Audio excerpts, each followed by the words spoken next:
nouvelle édition sur l'ORTB. Bonsoir à tous, voici les titres de ce 20h. L'Union européenne passe en revue l'essentiel des actions initiées par le gouvernement dans le cadre des réformes politiques et la consolidation de la démocratie. Des échanges ont eu lieu dans ce sens aujourd'hui au ministère des Affaires étrangères. Le prix du coton graine, premier choix, est fixé à 260 francs CFA le kilogramme au Bénin. L'annonce est faite aujourd'hui à Ségana lors du lancement de la commercialisation du coton graine au titre de la campagne 2016-2017. 79 500 000 francs CFA, c'est le montant de la subvention octroyée à toutes les fédérations sportives au Bénin. À suivre les images de cet événement inédit dans cette édition.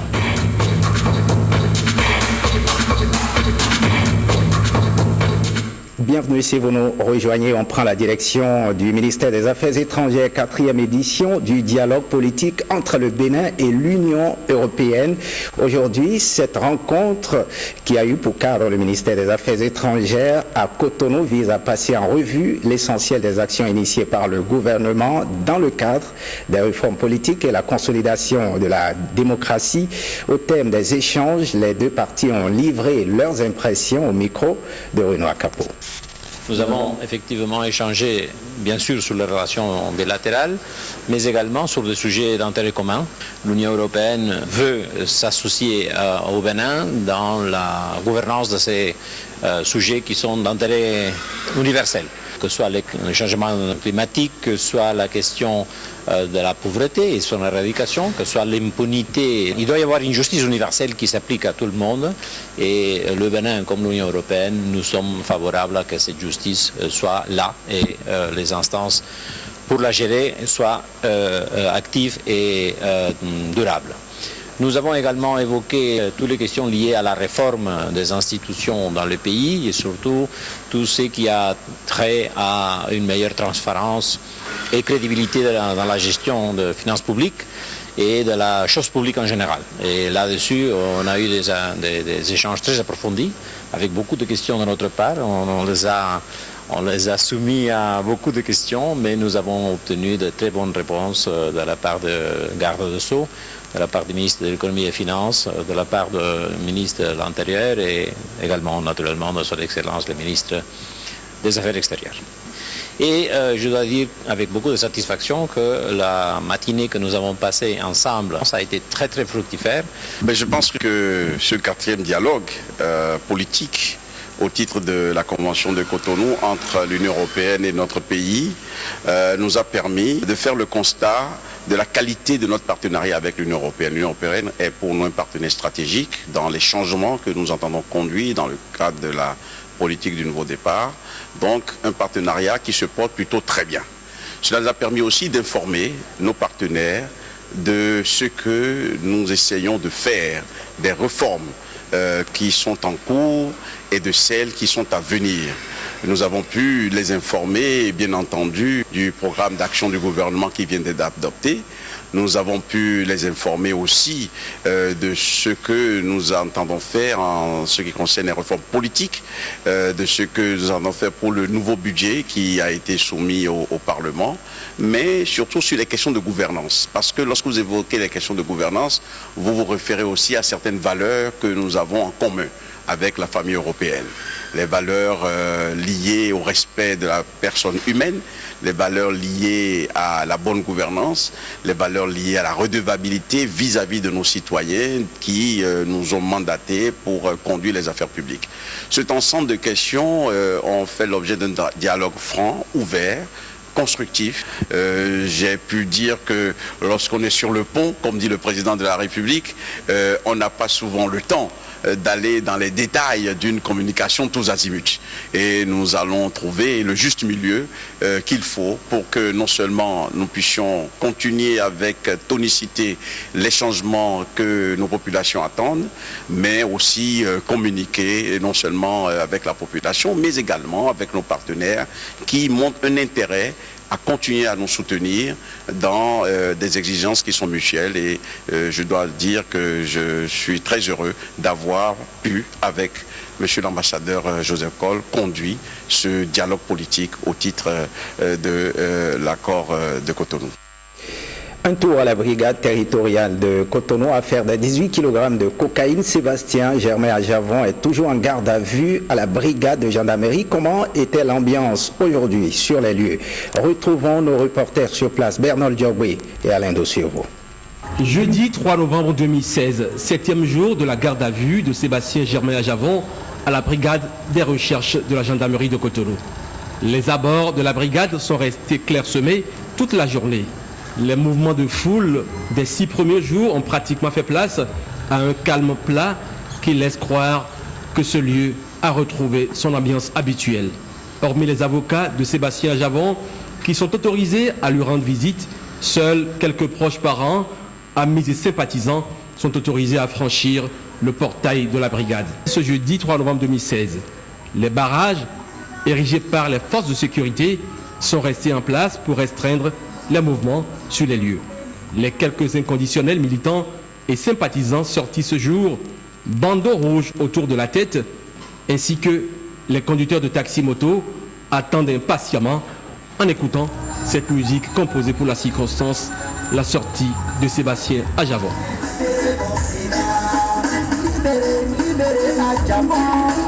Peut-être le vendredi 4 novembre 2016, 8e et dernier jour de la garde à vue, nous fera connaître l'épilogue de cette affaire qui n'a pas encore livré son verdict. Voilà l'ambiance à la brigade territoriale de Cotonou aujourd'hui. Un tour dans le septentrion pour parler coton, lancement de la campagne de commercialisation du coton graine. L'événement s'est déroulé aujourd'hui à Segbana, 260 francs CFA. C'est le prix auquel sera payé le kilogramme de coton graine. Premier choix, l'annonce a été faite à l'occasion de la cérémonie de lancement qui a connu une forte mobilisation. Olviga Mensan et Fémin Bassaou nous en disent davantage. Un nouveau départ pour la culture de l'or blanc au Bénin. L'association interprofessionnelle de coton AIC renaît de ses cendres avec la reprise en main de la filière coton. Un retour qui vient doper le moral des producteurs avec environ 500 000 hectares de superficie emblavée, dont 15 000 pour la commune de Segbana qui abrite l'événement. Elle marque la retrouvaille de l'interprofession cotonnière avec les acteurs après une interruption d'activité pendant 4 campagnes dites transitoires, au cours desquelles la filière coton a été entièrement gérée par les structures de l'État. La reprise en main de la filière coton par l'AIC rime avec plusieurs réformes. Désormais, l'AIC est composé de 2 acteurs professionnels. Le Conseil national des égreneurs de coton du Bénin et la famille des producteurs de coton du Bénin. D'un autre côté, le secrétariat permanent de l'AIC et la centrale de sécurisation des paiements et le recouvrement CSPR feront l'objet d'une fusion pour une meilleure efficacité dans les actions à mener. Ici, des engagements sont pris au profit des producteurs dont le paiement attend des fonds coton avant le 31 décembre 2016, mais aussi la réfection des pistes coton pour faciliter l'écoulement de l'or blanc vers les marchés autogérés et les usines. Le gouvernement continuera à jouer son rôle régalien avec l'appui des partenaires au développement qui déploient d'importants efforts financiers pour la promotion de la filière coton afin d'atteindre l'objectif général qui est celui de renforcer la compétitivité des exportations cotonnières et promouvoir davantage la transformation locale. Mais c'est cela, le génie au service d'un pays, sans bruit, sens de l'anticipation. Le ministre de l'Agriculture l'a dit, merci beaucoup. Rigueur dans la gestion et surtout concertation des acteurs pour avancer. Merci beaucoup au président Talon. Les responsables de l'AIC et les 2 ministres repartent de Segbana avec l'assurance que les performances de la campagne 2016-2017 pourront permettre de booster l'économie nationale. On quitte pas le secteur agricole. L'accès au crédit agricole. Social Watch Bénin et d'autres acteurs du secteur agricole se sont retrouvés ce matin à Bénin Royal Hotel pour réfléchir au développement de ce secteur par le financement et l'amélioration des revenus des petits agriculteurs. Martial Guidigan pour le point. L'État béninois, par le passé, n'a pas accordé conséquemment d'importance aux petits agriculteurs par le financement. Des financements qui devraient s'adapter à chaque type de production. Un faible accès au financement qui entraîne la faible adoption des technologies, ce qui fragilise la production alimentaire en dépit des superficies emblavées. Pour atteindre donc la sécurité alimentaire et nutritionnelle au Bénin, Social Watch Bénin et ses pairs invitent le gouvernement à adopter de nouvelles politiques, d'où ce plaidoyer. Cet atelier vise les objectifs suivants. Rappeler les différentes difficultés auxquelles est confrontée la production vivrière ainsi que le rôle du financement agricole pour le développement de l'agriculture et les opportunités existantes. Appréhender également le niveau de prise en compte des difficultés de la production vivrière dans le nouveau programme du gouvernement. Élaborer un document de position pour amener le gouvernement à intégrer dans sa politique les financements conséquents et innovants dans la production vivrière et la sécurité alimentaire et nutritionnelle. Amener enfin le gouvernement à rendre disponibles les informations sur la mise en œuvre de cette politique en vue d'une meilleure transparence à travers des actions de reddition de comptes périodiques au cours du quinquennat 2016-2021. D'ores et déjà, on peut se dire que gouvernement et acteurs du secteur sont bien en phase sur la question pour ressortir les menaces que rencontre l'agriculture béninoise en général et la production vivrière en particulier. Vous avez bien visé aussi de par le moment choisi, parce que là, le gouvernement vient de sortir son programme d'action pour la période 2016-2021, avec l'agriculture comme un secteur central sur lequel le gouvernement mise beaucoup. Et bientôt, le MAEP va élaborer une stratégie de mobilisation de ressources pour financer les programmes en cours. Je crois que par le passé, cela nous a fait défaut. Beaucoup de communications sont inscrites à l'ordre du jour pour meubler cette rencontre qui veut mettre un accent sur l'importance du financement agricole dans le développement du secteur, les types de financement qui peuvent être appliqués par le gouvernement pour amorcer le développement et faciliter les conditions de travail des populations. Et on parle sécurité alimentaire. Un nouveau docteur fait son entrée à l'université d'Abomey-Calavi. Rafia Touba a soutenu sa thèse de doctorat sur le thème la conservation du maïs avec la scopélétine extraite des racines de manioc produite au Bénin. Blaise Adampo et Calvado Awan pour le point. Le Bénin est un pays producteur de maïs. Mais comment conserver ce céréale contre les moisissures? C'est l'objet d'une soutenance de thèse à l'université d'Abomey-Calavi. Les producteurs continuent toujours de se plaindre par rapport à la contamination par les moisissures. Alors nous nous sommes dit qu'il fallait trouver des produits bioactifs pour protéger le stock de maïs contre la contamination de ces moisissures. Comme produit bioactif que nous avons proposé, c'est la scopolétine se trouvant dans les racines de manioc.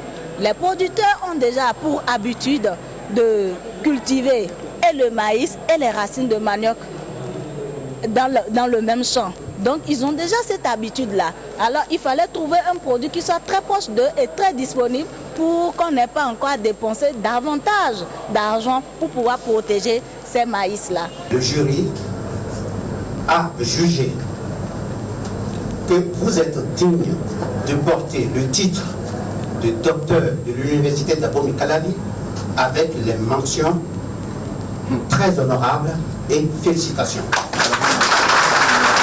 Rafia Touba a convaincu le jury par sa contribution à la sécurité alimentaire au Bénin.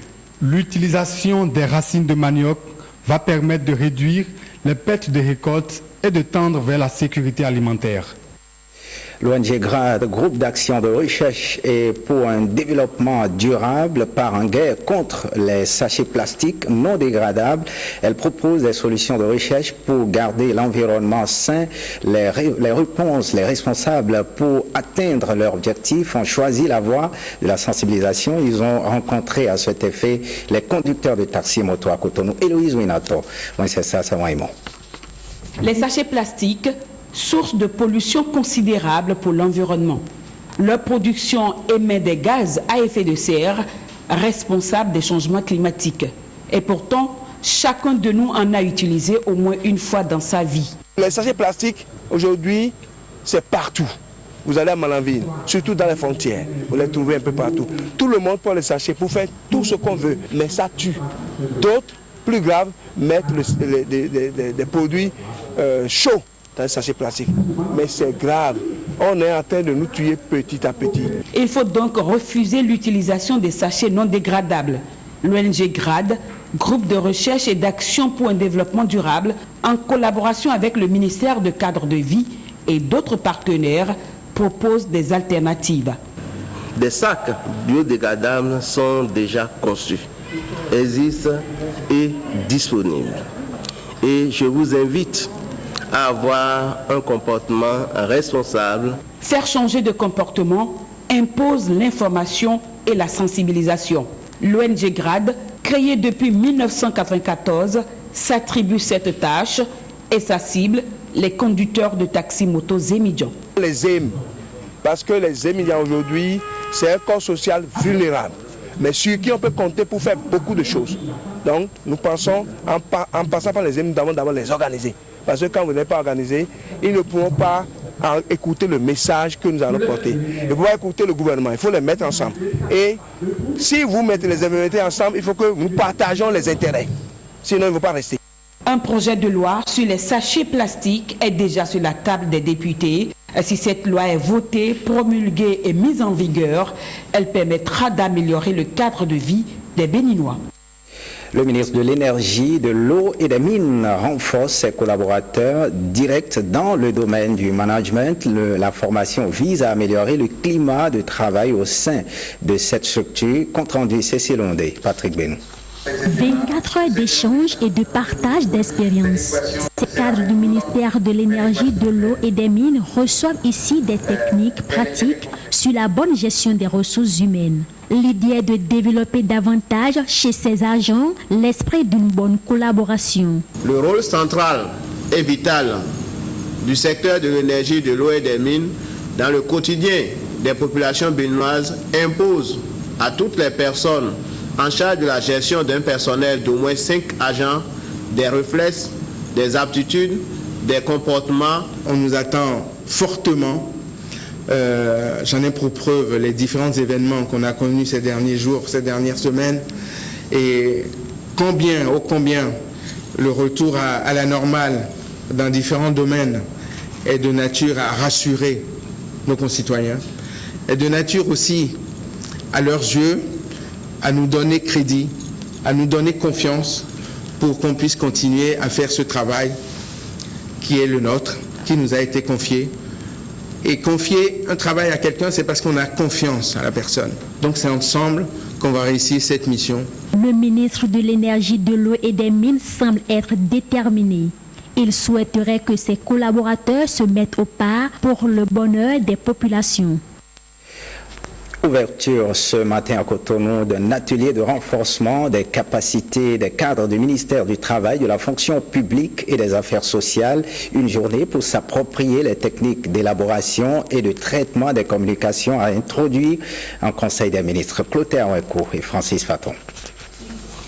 Les principes qui sous-tendent l'élaboration et le traitement des communications introduits en Conseil des ministres expliquaient une soixantaine de cadres du ministère du Travail, de la fonction publique et des affaires sociales. En somme, un renforcement des capacités pour une administration performante au service du développement. Il a été remarqué que les différentes structures de ce nouveau département ministériel n'ont pas la même approche méthodologique de présentation des communications en Conseil des ministres. Cette situation ne facilite pas, dès lors, le travail au niveau du cabinet et du secrétariat général.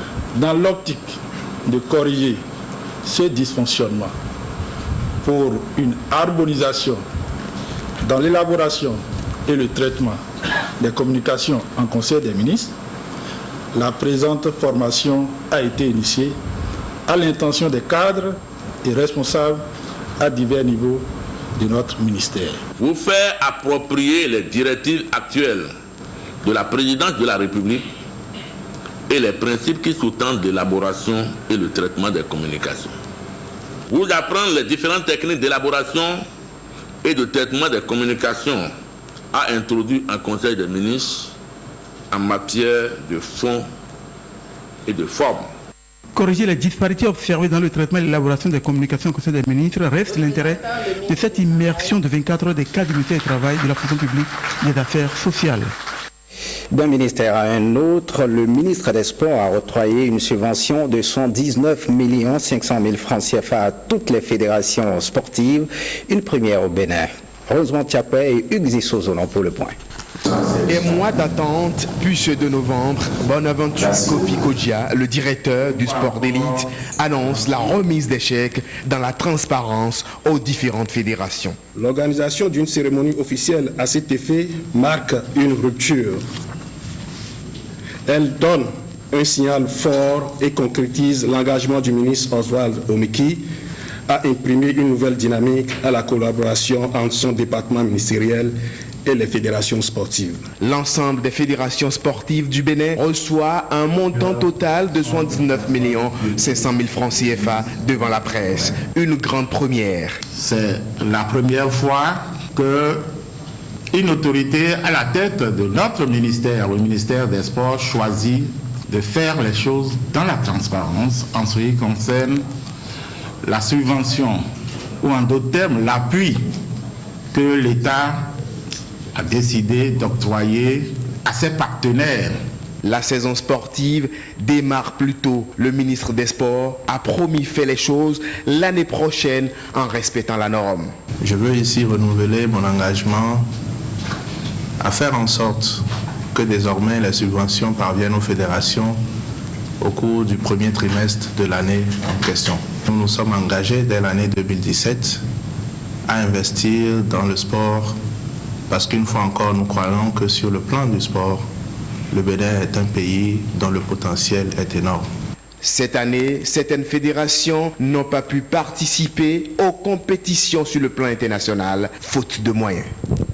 Et cette nouvelle lutte au ministère de la fonction publique, les membres de la coordination de la Confédération des syndicats du ministère du Travail, de la fonction publique et des affaires sociales ont été installés ce jeudi. C'est à la faveur d'une assemblée générale tenue à la tour administrative de Cotonou. Suivez. Vous prenez votre bâton de pèlerin et vous gérez les choses. Je vous remercie. Merci.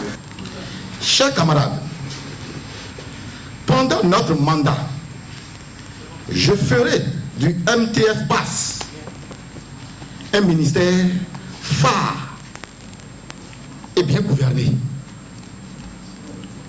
Ceci ne peut se faire sans un certain nombre de préalables. C'est pourquoi je m'engage à lutter pour la satisfaction des revendications communes et spécifiques à chaque secteur d'activité du MTF Pass. Dans ce cadre, à court terme, nous allons nous atteler à défendre les intérêts matériels, moraux et professionnels de tous les agents. Contraindre l'administration très rapidement à procéder sans délai à la signature des arrêtés portant attribution, organisation et fonctionnement des directions générales techniques et à la nomination des responsables de toutes ces structures ainsi que les chefs services. Ils sont désormais fixés, eux, ce sont les candidats au concours d'entrée à l'Institut des sciences pour la préparation aux écoles d'ingénieurs INSPEI. La délibération des résultats de ce concours a eu lieu aujourd'hui à Cotonou. Reportage Ismaël Monseno, commenté par Héloïse Ouinaton. Ils sont 60 candidats admis au concours d'entrée à l'INSPI, Institut national des sciences pour la préparation aux écoles d'ingénieurs. La délibération a été assurée par le directeur de cabinet du ministre de l'Enseignement supérieur et de la Recherche scientifique. L'innovation cette année, c'est l'informatisation du système de gestion des concours, une première en expérimentation au Bénin. C'est un système tout à fait sécurisé qui permet d'avoir des résultats qui reflètent la réalité intrinsèque des candidats. Aucune personne, ni le candidat, ni le correcteur, ni les personnes qui sont amenées à travailler dans le cadre de l'organisation des concours ne peut influer en quelque façon que ce soit sur le résultat d'un candidat. Tout est fait de façon informatique, tout est fait de façon cryptée, tout est fait de façon sécurisée. Les résultats sont plus que satisfaisants grâce à cette nouvelle méthode. Je suis particulièrement heureux parce que j'ai constaté que malgré la rigueur qui a été imposée aux candidats, j'ai pu obtenir quelques candidates qui ont pu réussir et tirer leur épingle de jeu. C'est une très bonne chose et ça montre la transparence avec laquelle tout ça a été conduit. Cette expérience devrait servir de cas d'école dans les autres instituts de formation pour éviter les soupçons de fraude souvent observés. Et la culinaire, pour finir en fin de semaine écoulée, cela pendant 3 jours, l'art et la culture Aïzo étaient à l'honneur. C'est à la faveur de la première édition du festival art vestimentaire, culinaire et danse traditionnelle des peuples Aïzo. Guillaume Avienou et Nokadandé.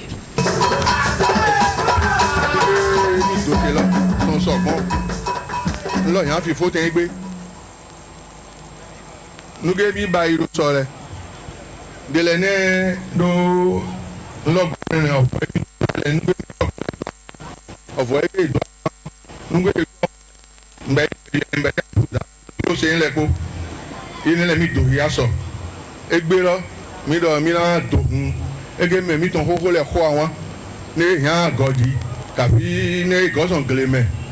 et non, ils ne daient pas de signes.